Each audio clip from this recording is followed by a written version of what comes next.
Hello and welcome to Loving Me, Myself, and Life with me, Jody Misiak. And today I want to, share a little bit about confidence because here's the truth. I didn't always have the confidence I have now. And in fact, at one point I was like, I want to help people with their confidence. I was like, well, I'm still doing things that I don't feel confident about. And it made me realize that confidence, like self love, isn't this place that you're like, I got confidence and now I'm done. It's this, in this case, it's not a journey like creating a deeper, loving relationship with yourself. However, it is a muscle. So the more you use and like expand your confidence, so you step out of your confidence zone and you go out there, the more your muscle for it builds. So I used to never have confidence. In fact, I used to pretend I was somebody I was not. I had fake confidence. So I I was so good at pretending that I was somebody else. I was so good that in high school, I think I had 4 or 5 different groups of friends because I would just turn into a person that they needed me to be. I had a really great way of seeing how people reacted to things, and I could just become that person to fit into any situation. And it really did leave me feeling exhausted and burnt out. And wow, like really lost of who I was. So I definitely didn't have the confidence in myself. And I did share last episode that I found a journal for my when I was in college. And I was like, who is this person? That person definitely had zero confidence. Actually, in that journal, I mentioned numerous times, I'm like, I don't think I can do this. I don't think I can do this course. I'm not good enough. I don't have in me what it takes. Well, here's a fun fact. I wrote that at the beginning of my college. It was a 2-year program, full time, like all year round, no breaks other than like 3 weeks off, like in between terms. And so 2 years straight. And I graduated. I thought I was not going to make it through at the beginning, and I graduated. I did it, and I was feeling so great at the end. And in those 2 years, I I changed huge. Now, unfortunately, I did stop journaling, or maybe I journaled in a different journal. But the journal I found only had it at the beginning of the college term, or at the beginning. So now that doesn't mean I didn't pick it back up. But the program, it was a fashion design program, and it was very intense, and I didn't have a lot of time for much else. So I might have just stopped journaling for a while. However, I didn't have that confidence. I really didn't. And looking back now, it's like I moved 2 hours away from my family, actually, yeah, about 2 hours, and into a big town. I moved to Toronto. Well, when in doubt, or when in fashion, like at least in Canada, go to Toronto. So I moved there, and for the first time ever, I lived I had a roommate, but I lived pretty much on my own.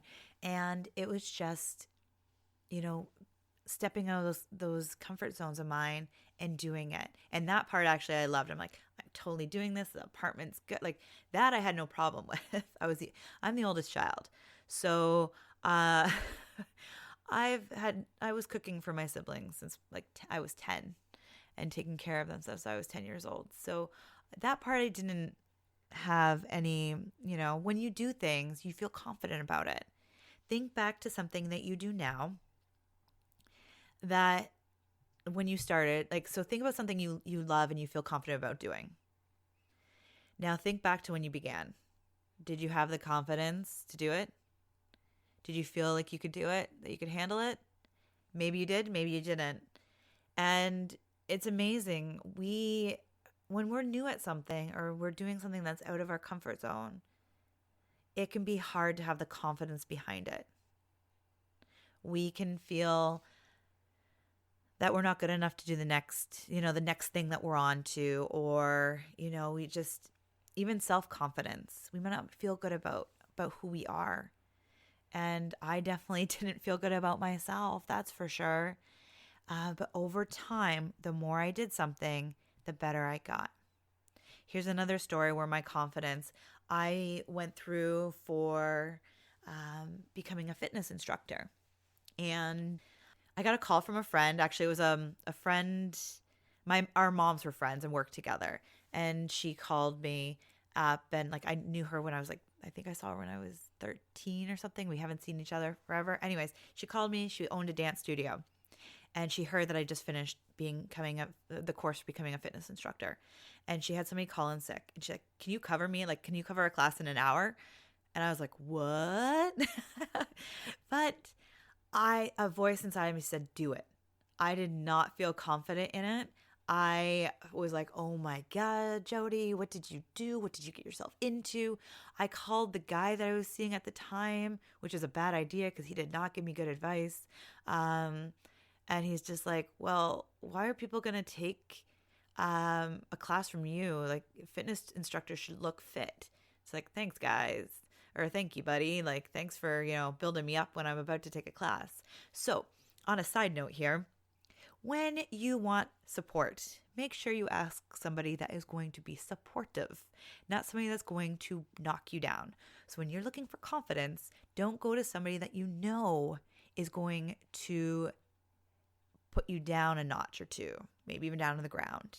Luckily, somehow I got through that comment. It wasn't exactly, I was paraphrasing. I can't remember exactly his words, but it's to the point where I still remember it to this day. Anyways, I pull up my big girl pants and I'm like, well, I've committed. I was very much like, once I say I'm doing something, I'm doing it. And so I go. And like, yes, I stumbled a little, but I still felt good about it. And then I actually became a regular instructor there. And looking down, like through the years that I taught there, like if I didn't take that opportunity, like I would have lost out on all the other amazing opportunities throughout those years. It was incredible. And it's actually it was the same dance studio that I met my husband. So incredible things happen. So it's finding whatever you can to boost that confidence, talking to a friend that can build you up, listening to my podcast, whatever it may be. But making sure that you talk to somebody that can actually boost you up and not tear you down. And that was a big life lesson that I now take to me through like life with me now. I'm going to be sharing a couple cool things along this podcast of things my husband and I are doing right now. And in the early stages, we kept what we were doing to ourselves, or we only shared it with people that it saw our dream as well, or that would be a positive support versus a negative. Like if they're going to tear down our dreams, we did not share our dreams with these people because we were in that high energy. We got this, we're doing this, we're making life changes. And we wanted to make sure that we stayed true to who we were and didn't follow other negative people's thoughts and beliefs. Because it can get messy when you let other people's thoughts and beliefs dictate your life. I also know that because I lived that for so many years, and I'll definitely be talking a little bit about that. And I'm definitely going to share with you what our big life change is, and just the amazingness that we're doing, that we're finally doing something that we've been talking about for years, and it just feels so true and so amazing and just so needed. And I just really look forward to it. Just for the purpose, I know when this is airing, and we just want to make sure that all the people that are close to us know what we're doing before I share any of those little tidbits, because we want them to hear it from us first. So I don't want to share too much yet until it is time to let that kind of cat out of the bag, per se. So confidence, though, is a muscle. So anything you can do to focus on. So it's just like last week I said, make a list of things that you love about yourself. It can still be for that. It can still work for confidence. So if you feel low self-esteem, think about things that you are good at. Maybe think about something you've done in the past that you were good at, or what hurdles you overcame to get here. It's all about like looking how far you've come. And then, like I said, taking steps outside of that comfort zone, just a little bit if you can. Finding it within you. and making those steps. And then the more you do something, you're like, I can do this. And and it's just loving yourself through the process.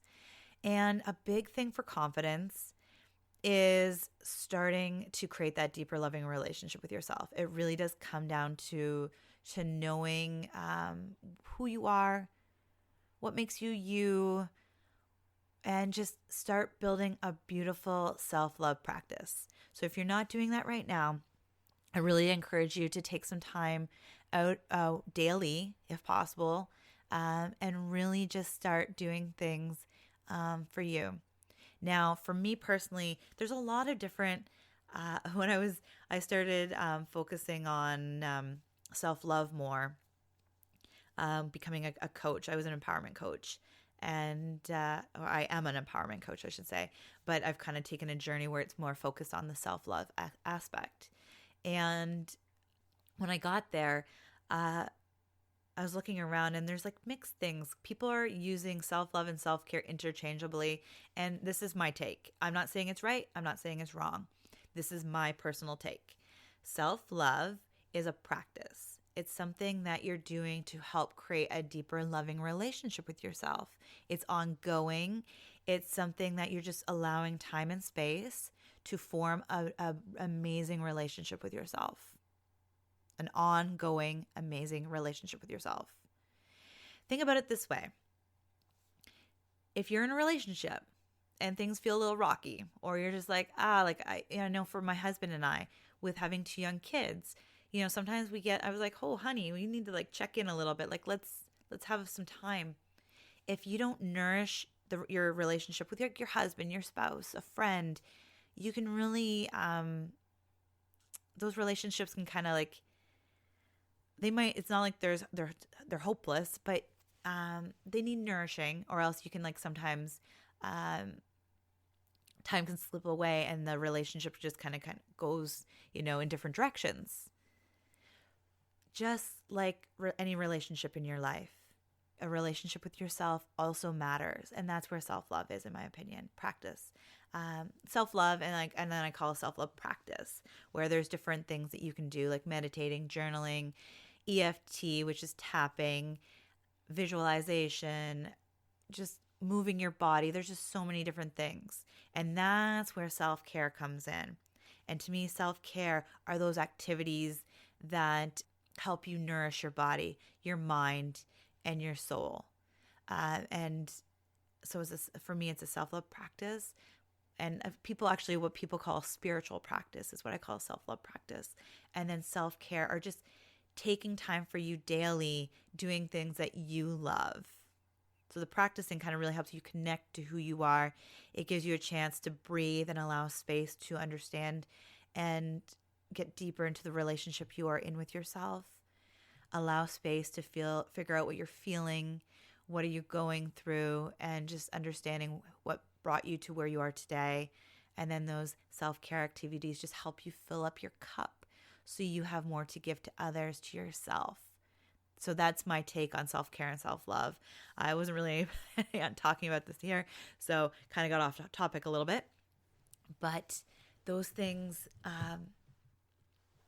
self-love is really the foundation to help you build up your confidence. So when you start loving more about who you are, you will feel more confident. And that will help you get into the next step, where it's like you keep working your muscles. So like I said earlier, I still have times where I'm like, I don't feel confident in what I'm doing. I don't. And at one point I'm like, I feel like a fraud if I teach confidence, until I realize it's a muscle. And the more you do something outside of your comfort zone, and you can build up that confidence, you can have more confidence in different areas of your life.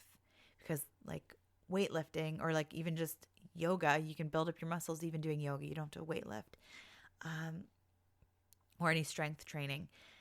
You can build, like, the more you feel confident or you do things that boost your confidence, the more things, like the bigger the thing that you can feel confident doing.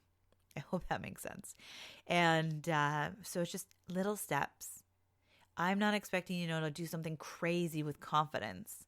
It's taking those little steps and building your confidence muscle over time, with realizing that you don't have to have all the confidence in the world right away. Hopefully that has allowed you to just take baby steps towards building that confidence muscle up so you can do major, amazing things with your life. I hope you have a beautiful, beautiful day. Bye for now.